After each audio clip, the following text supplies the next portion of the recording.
prepare o seu coração. Deus tem uma palavra para você. Com Rodrigo Farias, no canal Discípulos Anônimos.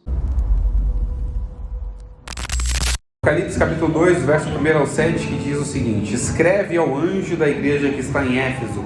Isto diz aquele que tem na sua destra as 7 estrelas e que anda no meio dos 7 castiçais de ouro. Conheço as tuas obras, o teu trabalho, a tua paciência e que não pode sofrer os maus. E pusestes à prova os que dizem ser apóstolos e não são, e tu os achastes mentirosos. E sofrestes, e tens paciência, e trabalhaste pelo meu nome, e não te cansastes. Tenho, porém, contra ti, que deixastes o teu primeiro amor. Lembra-te, pois, de onde caístes, e arrepende-te, e pratica as primeiras obras. Quando brevemente te virei, e tirarei do seu lugar o teu castiçal, e se não te arrependeres. Tens, porém, isto, que odeias as obras dos nicolaítas, as quais eu também odeio. Quem tem ouvidos, ouça o que o Espírito diz às igrejas. Ao que vencer, darei-lhe de comer da árvore da vida, que está no meio do paraíso de Deus. Glória a Deus. Nós sabemos que tudo um dia irá se findar, que a nossa vida aqui na terra irá encerrar, e nós teremos que viver uma eternidade. E essa eternidade vai depender das nossas escolhas, do que nós estamos fazendo aqui para poder plantar algo e colher. Ou pode ser uma eternidade de sofrimento, ou pode ser uma eternidade de glória juntamente com o Senhor Jesus. E nós sabemos que em todas as nossas dificuldades que nós enfrentamos, nós sabemos que para poder alcançar essa vitória, que é a nossa salvação, temos que perseverar até o fim. Porque a Bíblia fala que aquele que perseverar até o fim será salvo. Por se multiplicar a iniquidade, o amor de muitos se esfriaria, mas aquele que perseverar até o fim, esse sim será salvo. A iniquidade vai se aumentar, e nós vemos isso no dia a dia. Abrimos noticiários, vemos muitas notícias ruins, pessoas reino contra reino, nação contra nação, filho contra pai, pai contra filho, irmão contra irmão, e a iniquidade vai se aumentando. A iniquidade é porque as pessoas deixaram de acreditar em Jesus e começaram a acreditar que eles podem fazer alguma coisa e não dependem de nada para poder fazer aquilo que eles fazem. As pessoas acham que é fácil, por exemplo, viver uma vida de qualquer jeito e chegar no fim da vida querendo alcançar a salvação. Não é tão simples assim. Há uma perseverança, e a perseverança tem que ser até o fim, e não é na metade do caminho. Tem que ser no começo, tem que ser no meio, tem que ser até o fim, para que nós possamos alcançar a glória de Deus no final da nossa vida. E não é fácil enfrentarmos tudo isso que nós enfrentamos. E nós passamos por certas dificuldades, e vai chegar um momento em que nós seremos perseguidos. E pode acontecer isso com todos. As pessoas vão querer te perseguir pela sua fé, mas você precisa o quê? Perseverar na sua fé. Você precisa estar firme na sua fé, porque nós sabemos que Jesus um dia virá. E eis que veio sem demora. Ele fala isso em Apocalipse capítulo 3, verso 11, para a igreja de Filadélfia. Eis que veio sem demora. Guarda o que você tem, para que ninguém roube, e ninguém tome, e ninguém tire a sua coroa que Jesus deu. A coroa que Jesus deu para nós foi a morte dele na cruz. O derramar do seu sangue na cruz purificou a nossa vida, transformou o nosso pecado, fez a gente assentar nesse meio que nós estamos aqui, para a glória e honra dele. Então tudo que nós passamos, nós sabemos que um dia Jesus virá, e não tardará. Mas o justo vive o quê? Pela fé. Mas se ele recuar, a alma de Jesus não terá prazer, e nem Deus terá prazer nela.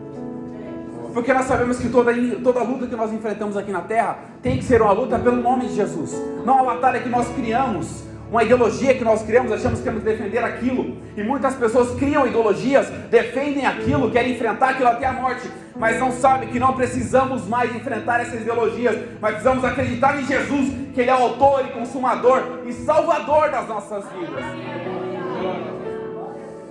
E nós sabemos muito bem, Jesus foi preparar o lugar já está pronto. João capítulo 14 fala: não se turbe o vosso coração, credes em Deus, crede também em mim. Quem fala isso? Jesus. Porque na casa do meu Pai há muitas moradas. Aleluia. E essas moradas já é preparada para a sua igreja. A igreja que perseverar até o fim e estiver disposta a lutar, enfrentar as dificuldades e guardar o nome de Jesus até a eternidade. Não vai ser nada fácil, mas tudo isso que nós enfrentamos aqui terá um galardão e um benefício. E não vai ser um benefício qualquer, por exemplo, chegar e falar: eu estou te dando um dinheiro para você guardar na sua conta, não. Mas vai ser um benefício de eternidade. Essa mesa que nós sentamos aqui vai ser a mesa que nós sentaremos lá no céu. E quem servir a gente vai ser o próprio Jesus que vai servir a gente.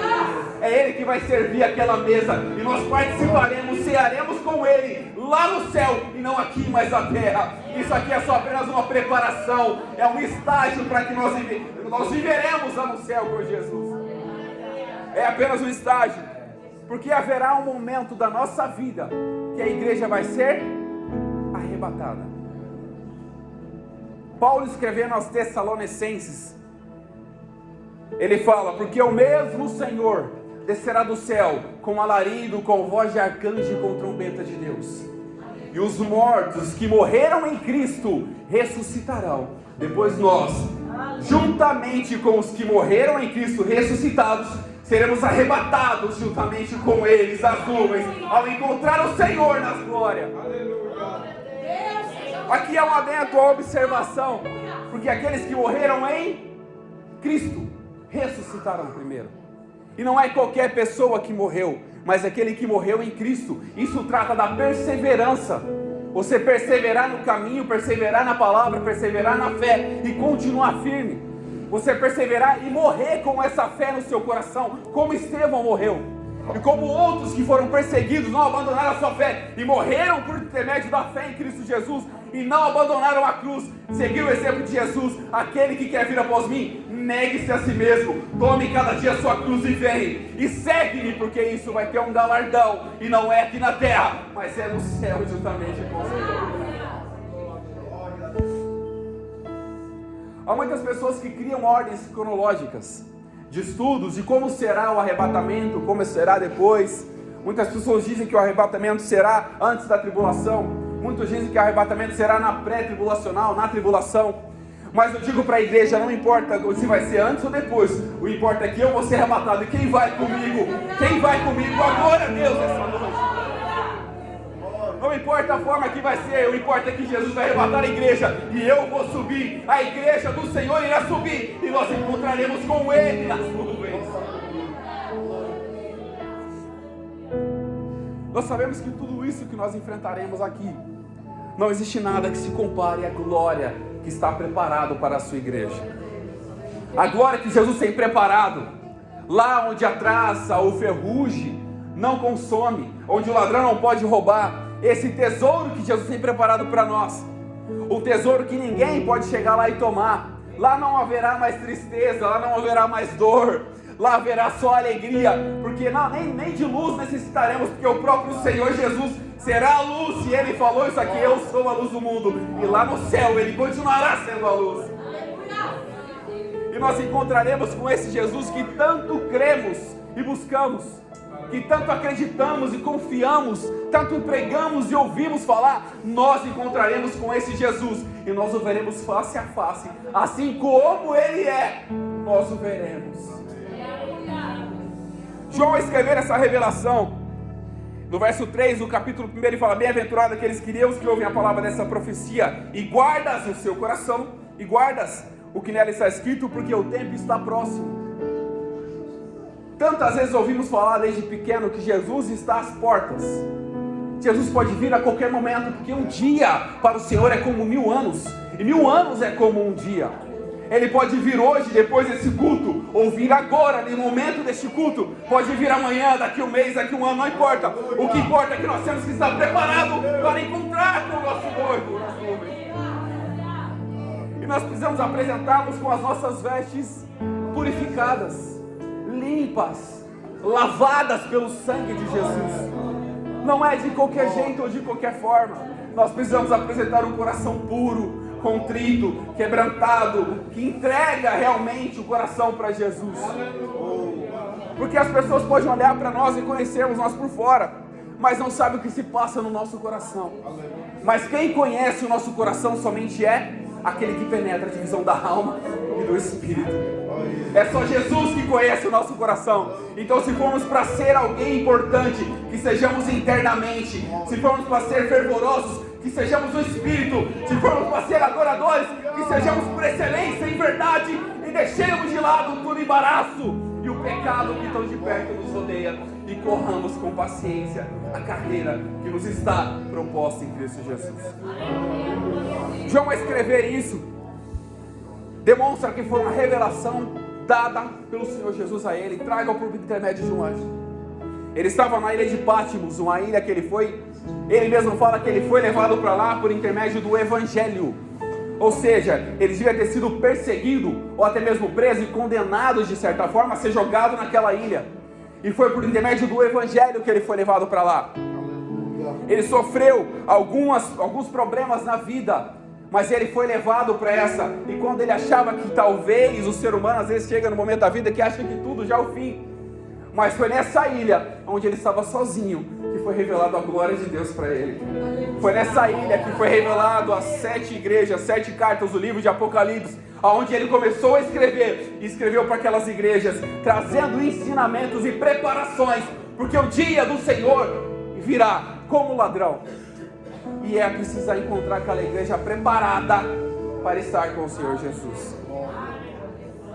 Ele começa essa dedicação depois da revelação às 7 igrejas, e ele fala isso, que tinha recebido do Senhor, estava levando para as pessoas aquilo que ele havia recebido do Senhor.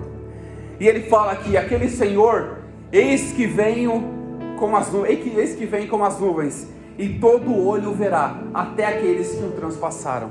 Estava revelando claramente que Jesus um dia voltaria. Jesus um dia voltaria para buscar a sua igreja. Jesus um dia voltaria para se revelar para as pessoas que não acreditaram, ou fugiram, que acreditaram, mas não acreditaram em Jesus. Mas ele continuará sempre sendo o mesmo, ontem, hoje, vai ser eternamente. O que ele prometeu, ele vai cumprir. Ele vai vir arrebatar a sua igreja, vai sim, mas vai vir arrebatar o momento que ele estiver pronto para fazer isso. E não é no momento que nós queremos que ele faça. Muitas pessoas começaram a datar o dia que Jesus iria vir. Muitas pessoas começaram a falar, vai vir no final do ano. Talvez desde 2011 eu estou esperando Jesus voltar, porque as pessoas dataram Jesus desde 2011. Fala que ele ia vir em 2011, não veio. 2012 não veio. Porque as pessoas estão tentando entender o propósito de Deus, mas quem sabe o momento da vinda é só Jesus. E ele vai vir. Ele quer que só a gente seja preparado para encontrar com ele.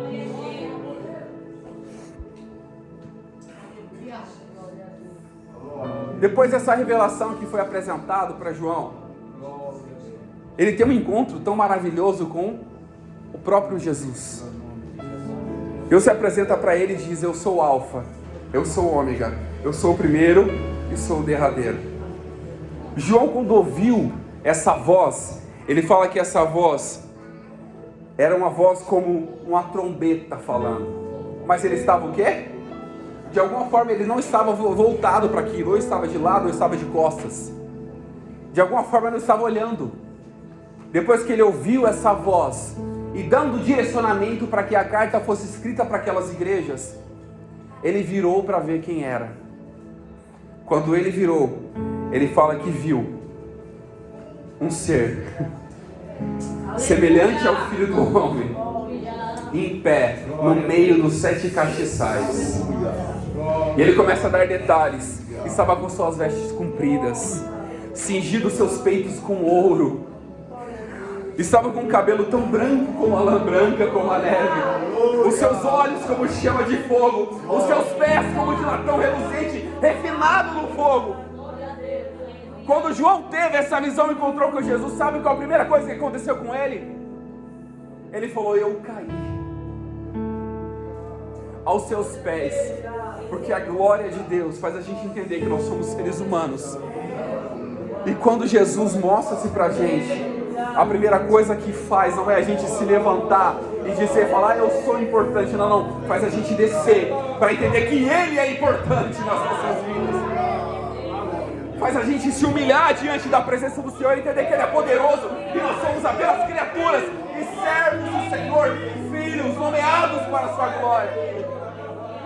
O importante é aquele que chamou, não é aquele que é chamado. O importante é aquele que deu o dom, não aquele que recebe o dom. O importante não é aquele que prega, mas é a palavra que é pregada. O importante não é o louvor, mas é para quem está sendo entoado esse louvor, isso que é importante. Porque Jesus recebe tudo isso e merece tudo isso para a glória do Senhor Jesus. Ele começa a escrever para a igreja, a primeira carta, a igreja de Éfeso.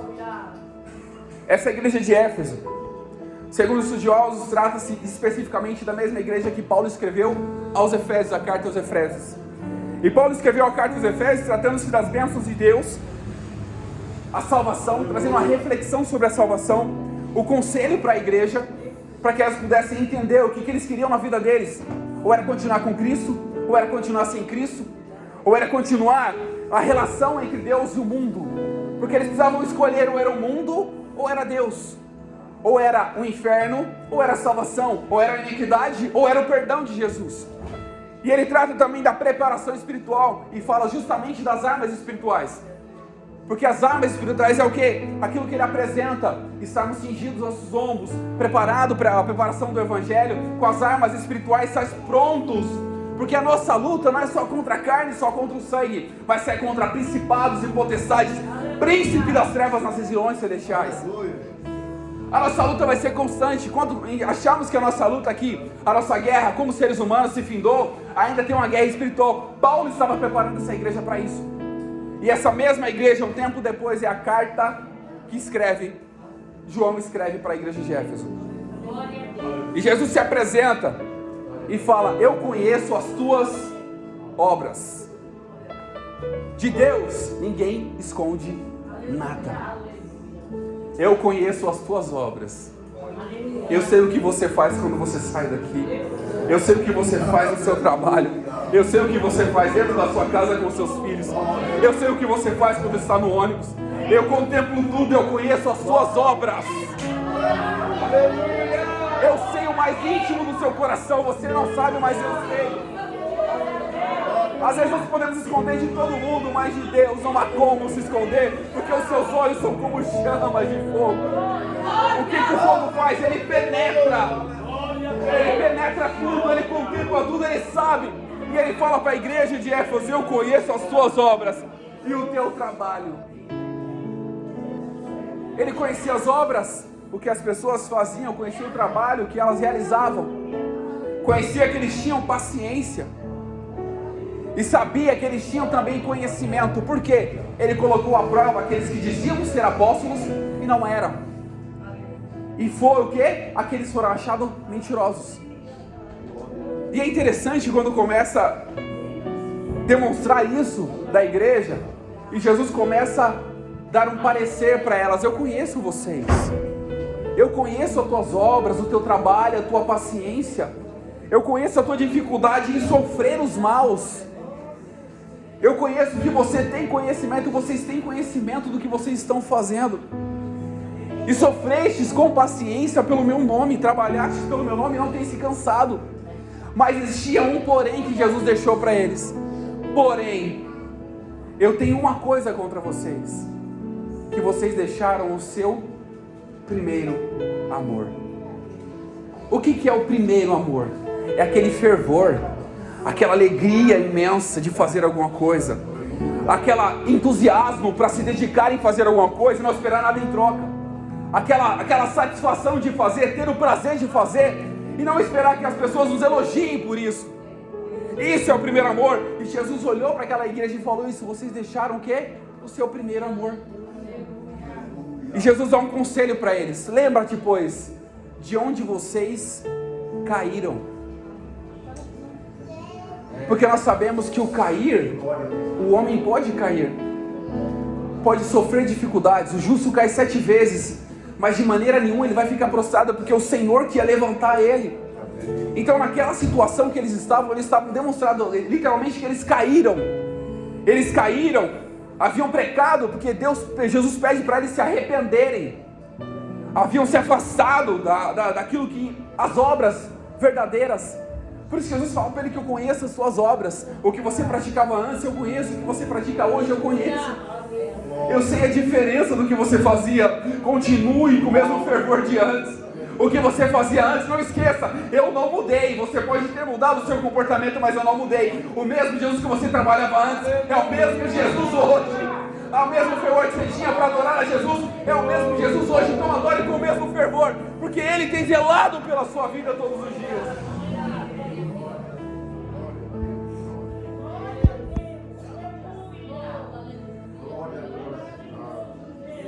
E ao que vencer, para a gente só adiantar aqui, ao que vencer, darei de comer da árvore da vida que está no meio do jardim.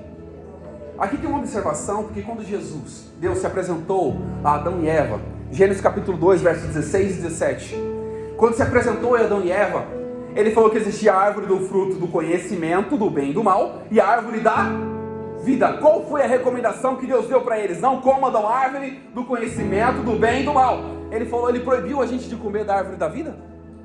Ele não comeu ninguém não proibiu ninguém de comer da árvore da vida. Por que eles não comeram? Eles preferiam ser enganados pela serpente para comer o quê? Se você comer, você vai ser semelhante ao Altíssimo. Não queira jamais querer subir tanto ao ponto de alcançar e achar que você é mais importante do que Deus. Não queira subir tanto ao achar que você, ao louvar, ao adorar, você é importante.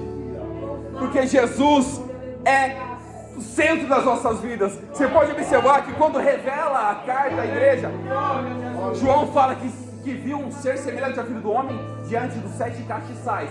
O que são 7 castiçais? As 7 igrejas. Jesus estava onde? No centro da igreja. E Jesus estava no meio da igreja, continua no meio da igreja e vai sempre estar no centro da igreja. E a Ele a glória para sempre. E Ele falou ao que vencer, ao que perseverar, ao que não desistir no meio do caminho, ao que não abandonar a fé, continuar firme, ele vai comer o quê? Da árvore da vida, que estava onde? No meio do paraíso.